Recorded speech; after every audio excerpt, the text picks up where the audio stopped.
আসসালামু আলাইকুম এভরিওয়ান, আশা করি সবাই অনেক ভালো আছো। তো আজকের কেমিস্ট্রি লেকচারে তোমাদের সবাইকে স্বাগতম। আমরা গত ক্লাস পর্যন্ত মূলত অ্যালকেনের প্রস্তুতি শেষ করেছিলাম। ঠিক আছে, তো চলো আজকে আমরা শুরু করব অ্যালকেনের রাসায়নিক ধর্ম। আচ্ছা চলো তাহলে অ্যালকেনের রাসায়নিক ধর্ম শুরু করার আগে তোমাদের খুব ছোট দুই একটা ব্যাপার একটু জানা উচিত। যেমন তোমাকে যদি বলি যে কোনো অ্যালকেনের মাঝে কয় ধরনের বন্ধন আছে, ধরো কোশ্চিন করলাম যে অ্যালকেনের মাঝে কয় ধরনের বন্ধন আছে। হ্যাঁ, অ্যান্সার হচ্ছে দুই ধরনের, একটা কার্বন হাইড্রোজেন বন্ধন আর একটা কার্বন কার্বন বন্ধন। দুই রকম বন্ধনই আছে অ্যালকেনে। তাহলে এই যে দেখো কার্বন কার্বন একটা আর একটা কার্বন হাইড্রোজেন, দেখো এই দুইটা বন্ধনই কিন্তু আসলে অপোলার বন্ধন। কারণ কি, যে কার্বন কার্বন বন্ধন এটা তো বোঝা যাচ্ছে, কার্বনেরও যেমন তড়িৎ ঋণাত্মকতা, এই কার্বনেরও সেম, দুইটারই হচ্ছে 2 পয়েন্ট কত আমাদের 5, দুইটারই হচ্ছে 2.5। তাহলে যেহেতু দুইটার তড়িৎ ঋণাত্মকতা সেম, তার মানে এই বন্ধনটা হচ্ছে টোটালি অপোলার, এটা অপোলার একটা বন্ধন। আবার এখানে আসো, এই জায়গায় কার্বনের তড়িৎ ঋণাত্মকতা 2.5, বাট হাইড্রোজেনের তড়িৎ ঋণাত্মকতা হচ্ছে 2.1। তাহলে এদের মাঝে পার্থক্যটা কত হচ্ছে 0.4। তো আমরা কিন্তু জানি যে কোনো একটা বন্ধনে যদি তড়িৎ ঋণাত্মকতার পার্থক্য 0.5-এর চাইতে কম হয়, তখন সেই বন্ধনটা হচ্ছে অপোলার। কমপক্ষে 0.5 হওয়া লাগবে অথবা তার চেয়ে বেশি হওয়া লাগবে, তাহলে পোলার। তাহলে এই বন্ধনটাও কিন্তু আসলে অপোলার, কারণ কি, তড়িৎ ঋণাত্মকতার পার্থক্য খুব একটা বেশি না, জাস্ট 0.4, 0.5-এর চাইতে কম। তার মানে সোজা কথা হচ্ছে যে অ্যালকেনের মাঝে যে দুই ধরনের বন্ধন আছে, একটা কার্বন কার্বন বন্ধন আর একটা কার্বন হাইড্রোজেন বন্ধন, দুইটাই আসলে অপোলার বন্ধন। ঠিক এই একটা কারণের জন্যই অ্যালকেনের বেশিরভাগ বিক্রিয়াগুলো আসলে ফ্রি রেডিক্যাল মেকানিজমে হয়। তোমাকে অনেক সময় কোশ্চেন দিতে পারে যে কেন অ্যালকেনের বেশিরভাগ বিক্রিয়া ফ্রি রেডিক্যাল মেকানিজমে হয়। তুমি কি বলবা, যে অ্যালকেনের মাঝে যে দুইটা বন্ধন, দুটাই হচ্ছে অপোলার। এই অপোলার বন্ধনের কারণে এই বন্ধনগুলো যখন বিভাজন হবে, তখন এদের সুষম ভাঙন ঘটে। ঠিক আছে, এই বন্ধনগুলো যদি কখনো বিভাজিত হয়, তখন এদের সুষম ভাঙন ঘটে, এদের সুষম ভাঙন ঘটে। আর আমরা জানি সুষম ভাঙনের কারণে সবসময় ফ্রি রেডিক্যাল তৈরি হয়, সুষম ভাঙনের কারণেই সবসময় ফ্রি রেডিক্যাল তৈরি হয়। ঠিক আছে, যেমন আমি এই যে ছোট একটা এক্সাম্পল দিয়ে দেখাই। ধরো তুমি কি করলা, এই যে আমাদের মিথেনে কোনো একটা কারণে অনেক বেশি ধরো টেম্পারেচার দিয়ে দিছো। ঠিক আছে, বেশি টেম্পারেচার দিয়ে দিছো, যার কারণে বন্ধনের ভাঙন ঘটবে। তাহলে মিথেন তো দেখতে আসলে এরকম, এই যে কার্বনের সাথে 4টা হাইড্রোজেন। তাহলে যে কোনো একটা বন্ধন যদি ভাঙে, সেটা কিভাবে ভাঙবে, এই যে সুষম ভাঙন, এই যে সুষম ভাঙন। একটা কার্বন, এই যে একটা বন্ধনে যে দুইটা ইলেকট্রন, একটা ইলেকট্রন থাকবে কার্বনের কাছে আর একটা থাকবে হাইড্রোজেনের কাছে। তাহলে তখন এখান থেকে তৈরি হবে একটা CH3 ডট আর একটা হচ্ছে H ডট। এই ব্যাপারগুলোই হচ্ছে ফ্রি রেডিক্যাল, এই জিনিসগুলোই হচ্ছে এই যে ফ্রি রেডিক্যাল, মুক্তমূলক, বাংলা হচ্ছে মুক্তমূলক। তাহলে আমি আরেকবার একটু ছোট করে বলি, অ্যালকেনের বেশিরভাগ বিক্রিয়া কেন ফ্রি রেডিক্যাল মেকানিজমে হয়। প্রথম কথা, অ্যালকেনে দুই ধরনের বন্ধন আছে, কার্বন কার্বন আর কার্বন হাইড্রোজেন, দুইটাই আসলে অপোলার বন্ধন। আমরা জানি অপোলার বন্ধনের সবসময় সুষম ভাঙন ঘটে। যেমন এই যে একটা এক্সাম্পল, আমরা একটা অপোলার বন্ধনের ভাঙন ঘটাইলাম, এখানে কি হচ্ছে সুষম ভাঙন ঘটলো, এবং সুষম ভাঙনের ফলে যে বিক্রিয়া মধ্যকগুলো তৈরি হয়, সেগুলো কি আসলে ফ্রি রেডিক্যাল। এই জন্য অ্যালকেনের বেশিরভাগ বিক্রিয়া ফ্রি রেডিক্যাল মেকানিজমে হয়। ঠিক আছে, চলো এবার আমরা অ্যালকেনের রাসায়নিক ধর্মের মাঝে আসলে কি কি পড়ব। আচ্ছা, রাসায়নিক ধর্ম মানেই হচ্ছে রাসায়নিক বিক্রিয়া, যে অ্যালকেন আসলে কি কি রাসায়নিক বিক্রিয়া দেয়। তোমরা জানো অ্যালকেনের আরেকটা নাম কিন্তু প্যারাফিন, মানে কম আসক্তির জিনিস যেটা প্যারাফিন, ঠিক আছে, অল্প আসক্ত। তো এই প্যারাফিন হওয়া সত্ত্বেও অ্যালকেন দেখো কয়েকটা বিক্রিয়া দেয়, যেগুলো ফ্রি রেডিক্যাল মেকানিজমে হয় আসলে বেশিরভাগগুলো। তাহলে মনে রাখবা যে অ্যালকেনকে প্যারাফিন বলা হইলেও এর আসলে কিছু কিছু বিক্রিয়া আছে, আমাদের করার কিছু নাই, পড়াই লাগবে। তাহলে প্রথম বিক্রিয়া হচ্ছে এই যে ফ্রি রেডিক্যাল প্রতিস্থাপন।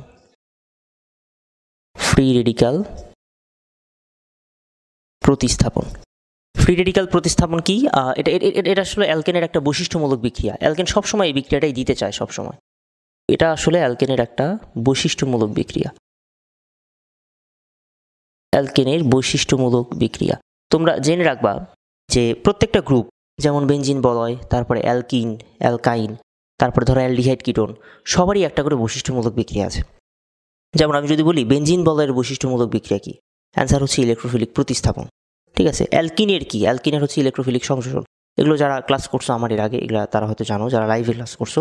তো যাই হোক, এরকম অ্যালকেনের বৈশিষ্ট্যমূলক বিক্রিয়াটা হচ্ছে ফ্রি রেডিক্যাল প্রতিস্থাপন। আচ্ছা, এই ফ্রি রেডিক্যাল প্রতিস্থাপন আবার অনেক ধরনের হয়, তার মাঝে আমাদের বই আছে 3টা। একটা হচ্ছে হ্যালোজিনেশন, একটা হচ্ছে আমাদের নাইট্রেশন, আর আরেকটা আছে সালফোনেশন। আচ্ছা, এই গেল 1 নম্বর ফ্রি রেডিক্যাল প্রতিস্থাপন, এটা একটা অ্যালকেনের রাসায়নিক ধর্ম। আচ্ছা, সেকেন্ডটা হচ্ছে তাপীয় বিয়োজন বিক্রিয়া। তাপীয় বিয়োজন বিক্রিয়া, অ্যালকেনের তাপীয় বিয়োজন বিক্রিয়া। আচ্ছা, এরপরে আমাদের আছে তোমার অ্যালকেনের অ্যারোমেটিকরণ বিক্রিয়া।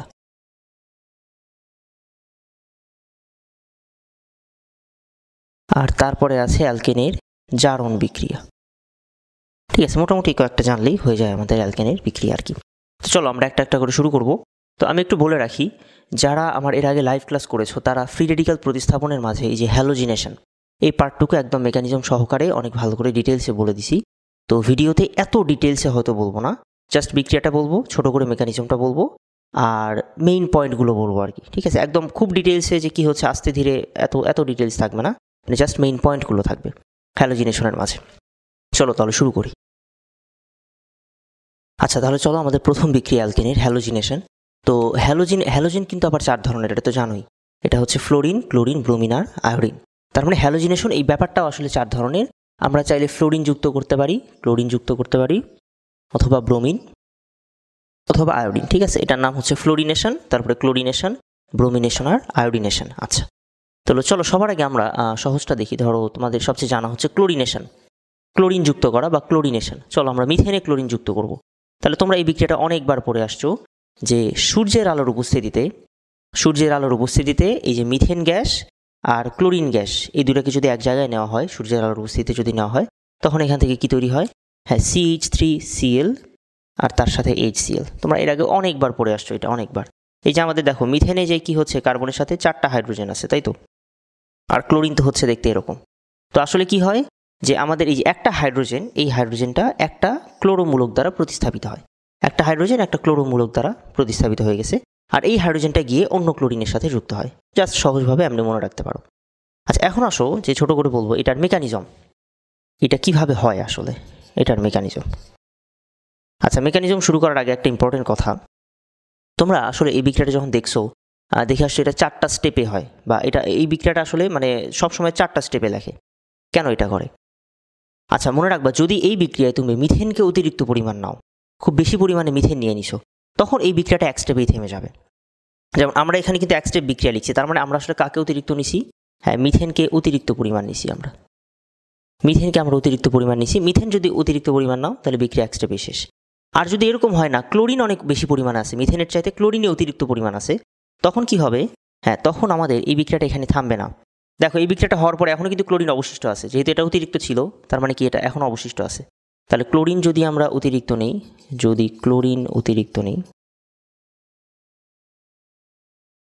আচ্ছা, ক্লোরিন যদি অতিরিক্ত নেওয়া হয়, তবে কি হবে? যে হ্যাঁ, এই দেখো, এই বিক্রিয়াটা হওয়ার পরেও ক্লোরিন আছে, তার মানে ক্লোরিন আবার গিয়ে এই CH3Cl-কে অ্যাটাক করবে। আবার এই CH3Cl যেটা, এর সাথে আবার ক্লোরিনের বিক্রিয়া হবে। ঠিক আছে, আচ্ছা আমরা একটু গাঠনিক সংকেত দিয়ে লিখি, আমাদের বুঝতে সুবিধা হবে। CH3Cl। হ্যাঁ, তাহলে কি হচ্ছে? এই যে আবার কি হবে? আরেকটা হাইড্রোজেন আরেকটা ক্লোরিন দ্বারা প্রতিস্থাপিত হবে। হ্যাঁ, তখন এখান থেকে হবে CH2Cl2 প্লাস HCl। আচ্ছা, এরপরেও যদি ক্লোরিন অবশিষ্ট থাকে, এরপরে যদি ক্লোরিন বেঁচে যায়, তাহলে আবার কি হচ্ছে? এই CH2Cl2 একে আবার ক্লোরিন অ্যাটাক করবে। এই যে CH2Cl2 একে আবার ক্লোরিন অ্যাটাক করবে। হ্যাঁ, সূর্যের আলো তো আছেই, সূর্যের আলো না হলে তো বিক্রিয়া হবেই না। হ্যাঁ, আবার কি হচ্ছে? আরও একটা হাইড্রোজেন আরও একটা ক্লোরিন দ্বারা প্রতিস্থাপিত হবে, এখান থেকে হবে CHCl3 প্লাস HCl। যদি এরপরেও ক্লোরিন অবশিষ্ট থাকে, তাহলে কি? হ্যাঁ, আবার কি হচ্ছে? ওই যে CHCl3 যেটা, CHCl3 একে গিয়ে ক্লোরিন আবার অ্যাটাক করবে। আমাদের উপরে হচ্ছে সূর্যের আলো, এই যে একটা হাইড্রোজেন একটা ক্লোরিন দ্বারা প্রতিস্থাপিত হবে CCl4 প্লাস HCl। ঠিক আছে, তাহলে সোজা কথা আমাদের, হ্যাঁ, এই বিক্রিয়াটা কখন 4 স্টেপ চলবে? যখন ক্লোরিন অতিরিক্ত আছে। আর কখন এক স্টেপ চলবে? যখন মিথেনটা অতিরিক্ত আছে। তো মিথেন অতিরিক্ত থাকলে দেখো ক্লোরিন কিন্তু শেষ হয়ে যাচ্ছে, এই জন্য এর পরের বার কি হচ্ছে? আবার ক্লোরিন ওকে অ্যাটাক করার সুযোগ পাবে না। তো এই হচ্ছে কথা। এখন এই যে প্রত্যেকটা ধাপ দেখতেছো, প্রত্যেকটা ধাপের মেকানিজম আছে। যেমন এই ধাপটা একটা মানে কিছু মানে প্রত্যেকটা মেকানিজমের মাঝে আবার 3টা করে ধাপ আছে, তোমরা এই মেকানিজমটা দেখলেই বুঝবা। মেকানিজমের মাঝে আবার 3টা ধাপ আছে। তো আমরা চাইলে এই বিক্রিয়ার মেকানিজম লিখতে পারবো, আমরা চাইলে এটারও লিখতে পারবো। তো সবগুলো মেকানিজমের স্টাইল একদম একই রকম। চলো আমরা শুধু প্রথমটা শিখি। ঠিক আছে, প্রথমটা শুধু আমরা মেকানিজম শিখি, চলো। আচ্ছা, এসো এবার একটু মনোযোগ দিও। বিক্রিয়া তো সবাই এর আগে দেখে আসছো। আচ্ছা, মেকানিজমও হয়তো দেখছো কিনা জানি না, বাট একটু দেখো, ভালো করে খেয়াল করো।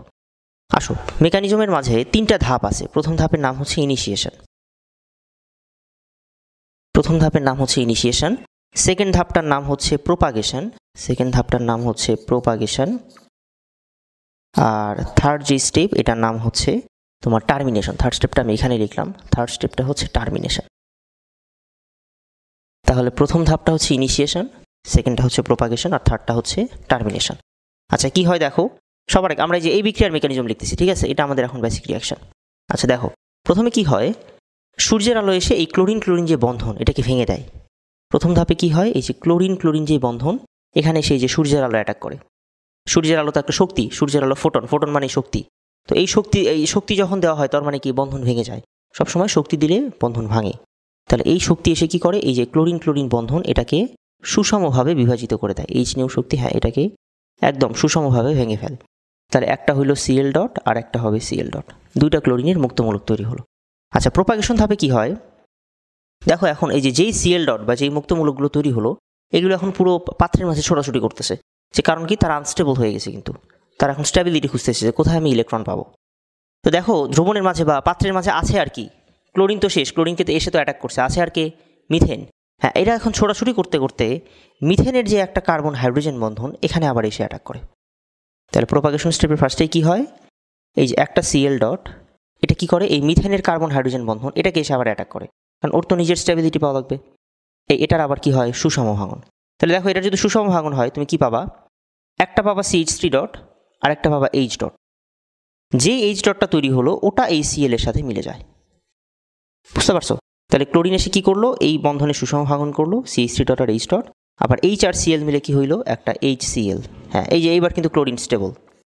কিন্তু দেখো আনস্টেবল কে হয়ে গেল আবার, এই যে CH3 ডট ও আবার নিজে আনস্টেবল হয়ে গেছে, ঠিক আছে। তাহলে এই যে CH3 ডট এটা আবার হয়ে গেল আনস্টেবল। তাহলে এইটুকু ধাপ বুঝলা। এরপরের ধাপে আসো, এরপরের ধাপে এখানে আবার যে জিনিসটা আনস্টেবল হয়েছে ও আবার এখন পাত্রের মাঝে ছোটাছুটি করতেছে যে মানে কাকে আমার অ্যাটাক করা লাগবে বা আমি কীভাবে স্টেবল হব। তাহলে এই CH3 ডট এখন আবার কি করে, পাত্রের মাঝে আবার আছে কে, হ্যাঁ মিথেন বাদে কে আছে, এই যে ক্লোরিন আছে, ওই CH3 ডট আবার একটা ক্লোরিন অণুকে অ্যাটাক করে। CH3 ডট আবার আরও একটা এই যে ক্লোরিনের অণুকে অ্যাটাক করে, এটার আবার সুষম ভাঙন ঘটে, সুষম ভাঙন। তাহলে একটা Cl ডট আরও একটা Cl ডট দুইটা তৈরি হবে, একটার সাথে এই CH3 ডট মিলে যায়, হয় এখানে CH3Cl আর পড়ে থাকে একটা Cl ডট, বুঝতে পারছো? তাহলে জাস্ট কি হলো, প্রথম ধাপে সূর্যের আলো আসলো, দুইটা Cl ডট হইলো। সেকেন্ড প্রোপাগেশনের প্রথমে কি হইলো, ওই Cl ডট ছোটাছুটি করতে করতে কার্বন হাইড্রোজেন বন্ধন ভেঙে ফেললো। আবার যে আনস্টেবল হইলো CH3 ডট ও এসে আবার একটা Cl ডটকে মানে Cl বন্ধন এটাকে ভেঙে ফেললো, একটা Cl ডট হইলো। আবার কি আনস্টেবল হয়ে গেছে Cl ডট, ও গিয়ে আবার কি করবে, এই মিথেনের কার্বন হাইড্রোজেন বন্ধনকে অ্যাটাক করবে, ফলে আবার কি আনস্টেবল হবে CH3 ডট, ও গিয়ে আবার ক্লোরিনকে অ্যাটাক করবে। হ্যাঁ, এই নিচের ধাপ থেকে উপরের ধাপ, উপরের থেকে নিচে, এটা চলতেই থাকবে একের পর এক, এখান থেকে এইটা আবার এখান থেকে এইটা চলতেই থাকবে। কতক্ষণ চলবে এই কাজ, যতক্ষণ না যে কোনো একটা শেষ হচ্ছে, হয় মিথেন অথবা কি হচ্ছে ক্লোরিন, যে কোনো একটা যতক্ষণ না শেষ হবে এই প্রোপাগেশন ততক্ষণ চলতেই থাকবে। এই জন্য এই প্রসেসটার নাম হচ্ছে প্রোপাগেশন, মানে বিস্তার, অনেকক্ষণ ধরে চলে প্রোপাগেশন। আচ্ছা আসো এবার টার্মিনেশনে। টার্মিনেশনে কি হয়, এই ইনিশিয়েশন আর প্রোপাগেশন স্টেপে যত রকমের ফ্রি রেডিক্যাল তৈরি হয়েছে সবগুলো নিজেদের মাঝে মেলা শুরু করে। দেখো কি কি হয়েছে, আমাদের ইনিশিয়েশনে Cl ডট হয়েছিল আর প্রোপাগেশনে হয়েছে এই জায়গায় CH3 ডট, তাই তো, আবার Cl ডটও হয়েছে, যাই হোক আমরা একবার তো লিখেই ফেলছি। আচ্ছা তাহলে এগুলো নিজেদের মাঝে দেখো কতভাবে মিলতে পারবে, হইতে পারে দুইটা Cl ডট নিজেদের মাঝে মিলে গেল, তাহলে আবার ক্লোরিন হবে। আবার হইতে পারে দুইটা CH3 ডট নিজেদের মাঝে মিলল, তাহলে এখান থেকে তৈরি হবে ইথেন CH3CH3। আবার হইতে পারে এরকম যে একটা Cl ডট আর একটা CH3 ডট এটা নিজেদের মাঝে মিলল, তাহলে এখান থেকে হইতে পারে CH3Cl। ঠিক আছে, এই হচ্ছে টার্মিনেশন। টার্মিনেশন ধাপটা সহজ, যে আমাদের যত রকমের ফ্রি রেডিক্যাল আছে এগুলো নিজেদের মাঝে মেলা শুরু করবে। মনে রাখো এই ফ্রি রেডিক্যালগুলো কিন্তু নতুনভাবে তৈরি হচ্ছে না, এগুলো হচ্ছে ইনিশিয়েশন আর প্রোপাগেশন স্টেপে যেগুলো বেঁচে গেছে আর কি, যেগুলো কারোর সাথে যুক্ত হতে পারে নাই, তারা এখানে এসে নিজেদের মাঝে যুক্ত হয়। ঠিক আছে, তাহলে এই ছিল আমাদের মোটামুটি টোটাল মেকানিজম। আচ্ছা এখন চলো মেকানিজমটা যখন বুঝলাম, তাহলে এখানে তোমরা একটা কথা লিখে নিতে পারো। দেখো এই প্রোপাগেশন স্টেপেই কিন্তু আমাদের মেজর যে প্রোডাক্ট এটা তৈরি হয়, এই যে CH3Cl, এই প্রোডাক্টটাকে তো আমরা বেসিক বিক্রিয়া লিখি এই যে CH3Cl, কারণ কি প্রোপাগেশন স্টেপেই সবসময় মেজর প্রোডাক্টটা তৈরি হয়, এই কথাটা তোমরা একটু লিখে নিও। আচ্ছা, তো similar mechanism second step, fourth step, third step সবারই আছে, আমরা ওগুলো বাদ দিলাম। আমরা চলো এবার একবারে ডিরেক্ট হচ্ছে ক্লোরিনেশনতে শিখলাম। যদি ফ্লোরিনেশন বা আয়োডিনেশন এগুলো বলে তাহলে কি হবে, চলো। আচ্ছা দেখো, আমরা তো মিথেনের ক্লোরিনেশন দেখলাম, আচ্ছা, মিথেন বাদ দিয়ে যদি অন্য কিছু থাকে, ধরো আমরা একবারে প্রোপেনের কথা বলি। ধরো আমি বললাম যে প্রোপেনের ক্লোরিনেশন, তাহলে এখানে কি হবে? আচ্ছা, প্রোপেনের ক্লোরিনেশনও দেখো যে এখানে কার্বন কিন্তু আছে দুই ধরনের, এটা একটা ঝামেলা। ক্লোরিন এসে তো হাইড্রোজেনকে প্রতিস্থাপন করে, কিন্তু কোন হাইড্রোজেনকে প্রতিস্থাপন করবে? দেখো এই জায়গায় এই কার্বনটা হচ্ছে 1 ডিগ্রি কার্বন, কারণ এই কার্বনটা সরাসরি একটা কার্বনের সাথে যুক্ত, তার মানে এটা 1 ডিগ্রি কার্বন। তো মাঝের কার্বনটা দেখো সরাসরি দুইটার সাথে যুক্ত, তার মানে এটা 2 ডিগ্রি কার্বন। আবার এই কার্বনটা এসে আবার 1 ডিগ্রি, তাহলে কোন হাইড্রোজেনকে প্রতিস্থাপন করবে? তোমরা যদি মেকানিজমে দেখো, এই যে প্রোপাগেশন স্টেপ দেখো, প্রোপাগেশন স্টেপে আমাদের, আচ্ছা আমরা যদি শুধু প্রোপাগেশন স্টেপটা লিখি এটার জন্য, ধরো এটার জন্য আমরা শুধু প্রোপাগেশনটা লিখলাম, তাহলে তুমি বুঝবা যে প্রোপাগেশন স্টেপে কি হয়, একটা সিএল ডট, এই যে দেখো একটা সিএল ডট এসে কার্বন হাইড্রোজেন বন্ধনকে ভেঙে দেয়। আচ্ছা, তাহলে আমাদের এই যে প্রোপেন CH3 CH2 CH3, হ্যাঁ এই প্রোপেনে এসে একটা সিএল ডট অ্যাটাক করবে, একটা কার্বন হাইড্রোজেন বন্ধনকে ভাঙবে। এখন দেখো তাহলে কার্বন হাইড্রোজেন বন্ধন হতে পারে এখানে দুই ধরনের, 1 ডিগ্রি কার্বনেও হতে পারে, 2 ডিগ্রি হতে পারে। আমরা দুইটা প্রোডাক্ট একটু বানাই। যদি 1 ডিগ্রি সুষম ভাঙন হয় তাহলে আমাদের এখান থেকে একটা ফ্রি রেডিক্যাল হচ্ছে CH3 CH2 CH2 dot plus CL dot. আর যদি আমরা 2 ডিগ্রির কোনো একটা কার্বন হাইড্রোজেন বন্ধন ভাঙি তাহলে এখান থেকে হবে ওই CH3 CH dot plus CH dot CH3, এখানে সিএল ডট না, এটা হচ্ছে HCl, হ্যাঁ HCl। আচ্ছা, তাহলে দেখো যদি 1 ডিগ্রিতে ভাঙি তাহলে এরকম একটা ফ্রি রেডিক্যাল, 2 ডিগ্রিতে ভাঙলে এরকম একটা ফ্রি রেডিক্যাল, কিন্তু দুইটার মাঝে কোনটা বেশি স্টেবল সেই প্রোডাক্টটা হবে মেজর প্রোডাক্ট। তোমরা জেনে আসছো কিনা জানি না, যারা আমরা লাইভ ক্লাস করছো তারা তো জানোই, আর যারা জানো না আমি বলে দিই যে ফ্রি রেডিক্যালের স্টেবিলিটির ক্রম আছে একটা।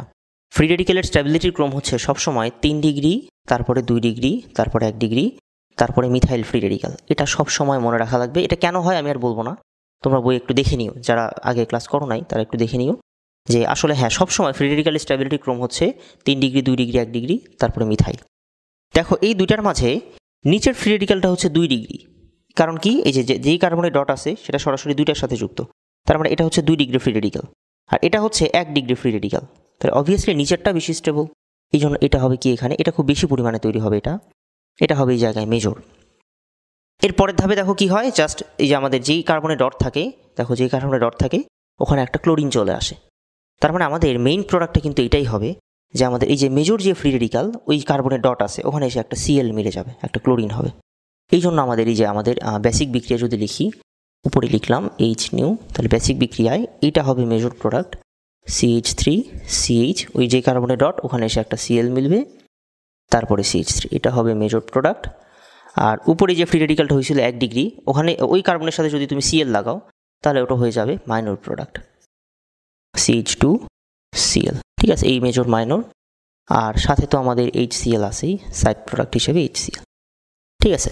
তাহলে এটা একটু মাথায় রাখো, মানে আমাদের যখন একাধিক ডিগ্রির কার্বন যখন থাকে তখন যেটা বেশি ডিগ্রির কার্বন ওখানে এসে আমাদের কি হচ্ছে হ্যালোজেনটা অ্যাটাক করে। কি বললাম এই কথাটা আরেকবার বলতেছি, একাধিক ডিগ্রির কার্বন যদি থাকে তখন যেই কার্বনটা বেশি ডিগ্রি সেখানে এসে হ্যালোজেন অ্যাটাক করে বা সেখানে এসে হ্যালোজেন যুক্ত হয়। আচ্ছা আচ্ছা, কিন্তু কথা একটু ঝামেলা আছে, ঝামেলা হচ্ছে সব সময় আবার এটার মানে মাঝে মাঝে দু একটা ব্যতিক্রমও আছে। যেমন এখানে যদি ফ্লোরিন থাকতো তখন আর এই জিনিসটা হইতো না। তাহলে এটা আমরা বুঝবো কীভাবে যে কখন ব্যতিক্রম? তাহলে এই জন্য চলো আমি তোমাদের একটা ক্রম লিখে দিই, এটা মিশাই দিলাম মেকানিজম। আচ্ছা দেখো, আমাদের যদি কেউ কোশ্চেন করে যে এই অ্যালকেনের সাথে কোন হ্যালোজেনটা সবচেয়ে ভালোভাবে যুক্ত হয়, তাহলে অ্যালকেনের সাথে হ্যালোজেনের বিক্রিয়ায়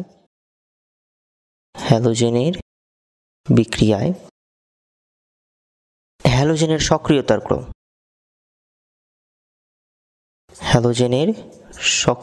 ক্রম, এটা হবে সবার আগে আসবে ফ্লোরিন, তারপরে ক্লোরিন, তারপর ব্রোমিন, তারপর আয়োডিন। ফ্লোরিন ক্লোরিন, এরপর ব্রোমিন, এরপর হচ্ছে আয়োডিন। মানে ফ্লোরিনটা সবচেয়ে বেশি সক্রিয় আর আস্তে আস্তে আয়োডিন সবচেয়ে কম। তাহলে এখন মনে রাখবা, আমি যারা লাইভ ক্লাস করছো আমি বলছিলাম এই জায়গায় একটা ওই যে গল্প বলছিলাম ছোটোখাটো, যে পরীক্ষার হলে কিন্তু 3 টাইপের স্টুডেন্ট থাকে। এক টাইপ হচ্ছে কি, যে যারা অনেক বেশি একদম মুখস্থ গেছে সব কিছু, ওদেরকে তুমি যেই কোশ্চেন দিবা সেটাই পারবে, কারণ সব কিছু ওদের মুখস্থ। তো এদের আমরা নাম দিয়েছিলাম রিয়াক্টিভ মানে কি, যে অনেক বেশি কি মানে সক্রিয়, তুমি যেই কোশ্চেন দিবা সেটাই সে পারবে। তো এই টাইপের স্টুডেন্ট হচ্ছে ফ্লোরিন, এটাকে বলছিলাম রিঅ্যাক্টিভ। তোমাদের মনে আছে কিনা জানি না, যারা লাইভ ক্লাস করছো তারা জান। এই ফ্লোরিনটা হচ্ছে অনেক বেশি রিঅ্যাক্টিভ, এদেরকে যেই কোশ্চেন দিবা, যেই কার্বনটা সামনে পাবে ওই কার্বনেই অ্যাটাক করবে। আর ব্রোমিন আয়োডিন এই দুটা হচ্ছে এই দুটাকে বলছিলাম সিলেক্টিভ। ওই যে কিছু কিছু স্টুডেন্ট কি আছে যে না, তারা মুখস্থ করে যায় না, তারা আসলে সব কিছু বুঝে বুঝে পড়ে। তারা পুরো কোশ্চেনটা অ্যানালাইসিস করবে, করে দেখবে যে কোনটা সে সবচেয়ে ভালো পারে, তারপরে সেখানে সেই কোশ্চেনটা সে অ্যান্সার করবে। তো এই টাইপের হচ্ছে ব্রোমিন আর আয়োডিন। তারা সবগুলো কার্বন ঘেটে ঘেটে দেখবে যে কোন কার্বনে অ্যাটাক করলে বেস্ট হয়, ঠিক আছে? এই জন্য এদেরকে আমরা বলতেছি সিলেক্টিভ। আর ক্লোরিন হচ্ছে এটা রিঅ্যাক্টিভ আর সিলেক্টিভের মাঝামাঝি, ঠিক আছে? এটা কখনো রিঅ্যাক্টিভ কখনো সিলেক্টিভ, এটা কিছু লিখলাম না, মানে কখনো রিঅ্যাক্টিভ কখনো সিলেক্টিভ, মাঝামাঝি দুইটার। তো যারা রিঅ্যাক্টিভ তাদের ক্ষেত্রে এই বিক্রিয়ার ক্রম হচ্ছে, বিক্রিয়ার ক্রম বলতে মানে কোন কার্বনে অ্যাটাক করবে সেটার ক্রম হচ্ছে 1 ডিগ্রি 2 ডিগ্রি 3 ডিগ্রি। সবার আগে 1 ডিগ্রি কার্বন, তারপরে 2, তারপরে 3। আর ব্রোমিন আয়োডিনের ক্ষেত্রে ক্রমটা হচ্ছে 3 ডিগ্রি 2 ডিগ্রি 1 ডিগ্রি। সবার আগে 3 ডিগ্রি কার্বন, তারপরে 2, তারপরে 1। কারণ ওই যে 3 ডিগ্রি কার্বনে মানে অ্যাটাক করলে এরা সবচেয়ে বেশি স্টেবল হবে, ঠিক আছে? ফ্রি রেডিক্যালটা সবচেয়ে স্টেবিলিটি পাবে। আর ফ্লোরিনের কোনো কথা নাই, সে স্টেবিলিটি দেখে না, সে সামনে সবসময় 1 ডিগ্রি কার্বন থাকে, ওই 1 ডিগ্রি কার্বন ওখানে গিয়ে অ্যাটাক করে। তাহলে আমরা যদি এই যে এখানেই যদি এক্সাম্পল দিই, এখানে যদি আমরা ফ্লোরিনেশন করতাম তাহলে কি হতো দেখো, তখন কিন্তু এই যে আমাদের ক্রমটা হচ্ছে 1 2 3, তার মানে 1 ডিগ্রি কার্বনে গিয়ে ফ্লোরিন আগে অ্যাটাক করবে। তাহলে এই যে কোনো দুইটা 1 ডিগ্রি কার্বনের একটা হাইড্রোজেনকে প্রতিস্থাপন করে দাও ফ্লোরিন দিয়ে, এই যে এটা হবে তখন কি মেজর প্রোডাক্ট, এইটা হবে মেজর। আর CH3 যদি 2 ডিগ্রি কার্বনে অ্যাটাক করাও তাহলে এটা হবে মাইনর, ঠিক আছে? এই যে মাইনর। আচ্ছা, এখন আসো যদি ব্রোমিন আয়োডিন দিতাম, হ্যাঁ ব্রোমিন আয়োডিন দিলে কোনো সমস্যা নাই, ব্রোমিন আয়োডিন তো আমাদের সিলেক্টিভ। তাহলে ব্রোমিন যদি দেই, হ্যাঁ তাহলে কি হচ্ছে, যেহেতু এখানে 3 ডিগ্রি কার্বন নাই, সো 3 ডিগ্রি বাদ আমরা 2 ডিগ্রি কার্বন থেকে নিয়ে হাইড্রোজেন সরাবো। তাহলে এই যে 2 ডিগ্রি কার্বনে গিয়ে ব্রোমিন অ্যাটাক করলো, এটা হবে এখানে মেজর। আর যদি 1 ডিগ্রি কার্বন থেকে নাও তাহলে ওটা হবে মাইনর, CH3 CH2 ব্রোমিন, এটা হচ্ছে এখানে মাইনর, ঠিক আছে? সাইড প্রোডাক্ট HBr আছে। তাহলে এই হচ্ছে আমাদের কথা। আয়োডিন দিলেও সিমিলার হবে, জায়গায় আয়োডিন দিলেও একদম সিমিলার। এখন চলো আরেকটা লাস্ট আরেকটা এক্সাম্পল দেখবো, যে আমাদের ধরো এর চেয়ে কার্বন সংখ্যা যদি বেশি দেয়, ধরো 3টার জায়গায় 4 কার্বন দিল, ধরো আমাদের এরকম দিল যে আচ্ছা 4 কার্বন না দিয়ে আমরা ধরো হ্যাঁ 4 কার্বন এরকম একটা যৌগ নিই, CH3 CH3। তাহলে এর সাথে আমরা একবার ধরো সবার আগে ব্রোমিনেশন করছি H নিউ, তারপরে ধরো আমরা ফ্লোরিনেশন করছি H নিউ, তাহলে কি হবে? হ্যাঁ আমরা জানি যে ব্রোমিন আয়োডিন হচ্ছে সিলেক্টিভ, এই ক্ষেত্রে ক্রমটা হচ্ছে 3 2 1, ঠিক আছে? 3 2 1। তাহলে দেখো এই যে প্রথমে আমাদের কি হচ্ছে, এই যে আমাদের এই এক্সাম্পলে 1 ডিগ্রি কার্বন কোনটা, এটা হচ্ছে 1 ডিগ্রি, এটাও 1 ডিগ্রি কার্বন, এটাও 1 ডিগ্রি কার্বন, ঠিক আছে? আচ্ছা এবার আসো আমাদের কি বলে, হ্যাঁ 3 ডিগ্রি কার্বন কোনটা দেখো, এই যে মাঝের যেই কার্বন, এই কার্বনটা কিন্তু সরাসরি 3টার সাথে যুক্ত, তাহলে এটা হচ্ছে 3 ডিগ্রি কার্বন, এখানে কোনো 2 ডিগ্রি কার্বন নাই। তাহলে জাস্ট ব্রোমিন কি করবে, এই 3 ডিগ্রি কার্বনে অ্যাটাক করবে, এখান থেকে একটা হাইড্রোজেনকে সরাই দিবে, এই। তাহলে এটা হবে এখানে মেজর প্রোডাক্ট, CH3 এখানে ব্রোমিন, ঠিক আছে? এটা মেজর, শুধু আমরা মেজরটা লিখলাম। আর ফ্লোরিনের ক্ষেত্রে কি হচ্ছে, হ্যাঁ এটার ক্রমটা হচ্ছে 1 2 3। তাহলে এই জায়গায় যে কোনো একটা 1 ডিগ্রি কার্বনে যাও, ওই 1 ডিগ্রি কার্বন থেকে একটা ফ্লোরিনকে নিয়ে নাও। তাহলে যে কোনো একটা 1 ডিগ্রি কার্বন থেকে আমরা যদি ফ্লোরিনকে নেই, হাইড্রোজেনকে নেই, তাহলে এরকম এটা হবে মেজর প্রোডাক্ট, ঠিক আছে?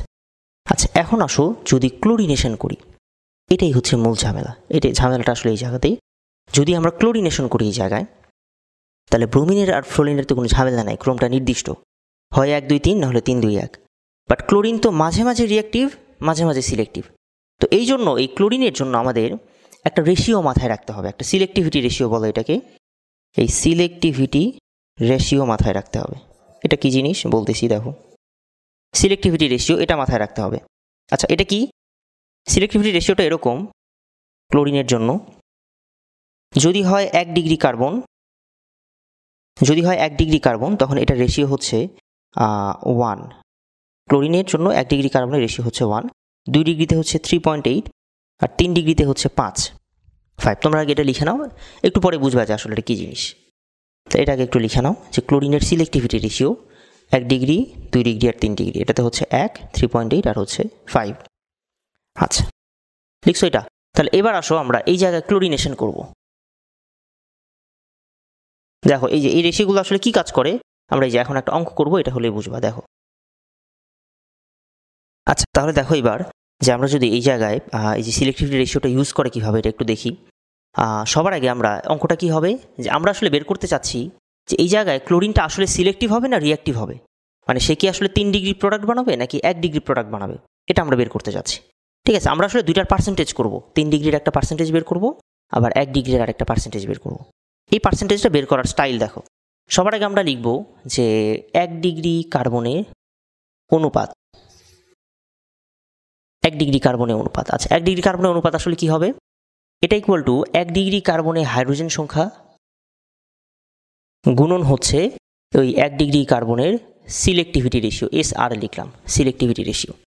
ঠিক আছে, তাহলে দেখো এবার 1 ডিগ্রি কার্বন এখানে আসো, কয়টা 1 ডিগ্রি কার্বন আছে, এই যে একটা 1 ডিগ্রি, এই যে 1 ডিগ্রি, এই যে 1 ডিগ্রি, 3টা 1 ডিগ্রি কার্বন, প্রত্যেকটাতে 3টা করে হাইড্রোজেন আছে, 3টা করে হাইড্রোজেন, তার মানে টোটাল হচ্ছে 9টা হাইড্রোজেন। তাহলে 1 ডিগ্রি কার্বনের হাইড্রোজেন সংখ্যা হচ্ছে 9, আর সিলেক্টিভিটি রেশিও যেন কত, এটা হচ্ছে 1, তাহলে 1 ডিগ্রি কার্বনের অনুপাত হইল 9। আচ্ছা ভালো কথা, এবার আসো 2 ডিগ্রি কার্বনের অনুপাত। 2 ডিগ্রি কার্বন কি এখানে আছে আদৌ, না, দেখো এই জায়গায় আছে 3টা 1 ডিগ্রি আর একটা 3 ডিগ্রি, তার মানে এই অনুপাত আসলে 0, এটার কোনো অনুপাত নাই এখানে। আচ্ছা এবার আসো 3 ডিগ্রি কার্বনের অনুপাত। 3 ডিগ্রি কার্বনে কি অনুপাত হবে, হ্যাঁ আমাদের 3 ডিগ্রি কার্বনে হাইড্রোজেন কয়টা, জাস্ট এই একটা হাইড্রোজেন, আর এটার সিলেক্টিভিটি রেশিও ছিল 5, তাহলে এই যে একটা হাইড্রোজেন গুণন হচ্ছে 5, এটা আসবে কত, 5। ঠিক আছে, তাহলে আমরা এবার কি করব, হ্যাঁ অতএব লিখব যে 1 ডিগ্রি উৎপাদের শতকরা পরিমাণ, একবারে পার্সেন্টেজ লিখলাম, 1 ডিগ্রি উৎপাদের পার্সেন্টেজ, এটা হবে নিচে যাবে সবগুলো অনুপাতের যোগফল, এই যে সবগুলো অনুপাতের যোগফল এটা নিচে যাবে, আর উপরে যাবে 1 ডিগ্রি এর অনুপাত, এই যে 1 ডিগ্রি কার্বনের যে অনুপাতটা তুমি বের করছো এটা যাবে উপরে, এই যে গেল, গুণন হবে 100%। আচ্ছা, আর যদি আমরা বলি 3 ডিগ্রি উৎপাদের পার্সেন্টেজ, এটা কি হবে, হ্যাঁ নিচে যাবে সবগুলো অনুপাতের যোগফল, আর উপরে যাবে 3 ডিগ্রি এর অনুপাত, গুণন হবে 100%। আচ্ছা তাহলে তোমরা একটু ক্যালকুলেটর করে দেখতে পারো, এটা মোটামুটি আসবে হচ্ছে 64.28%, আর এটা আসতেছে মোটামুটি 35.71%। ঠিক আছে, এই তো, তাহলে দেখো আমরা যে 1 ডিগ্রি উৎপাদের পার্সেন্টেজ এটা কিন্তু বেশি আসতেছে, তার মানে সোজা কথা এখানে 1 ডিগ্রি প্রোডাক্টটাই মেজর হবে। তাহলে বলো তো এখানে ক্লোরিনটা রিঅ্যাক্টিভ হলো না সিলেক্টিভ, যেহেতু 1 ডিগ্রিটাই মেজর হচ্ছে, তার মানে কি এটা ফ্লোরিনের মতো আচরণ করতেছে অনেকটা, ফ্লোরিন তো রিঅ্যাক্টিভ ছিল, তার মানে এই জায়গায় ক্লোরিনটা আসলে রিঅ্যাক্টিভ।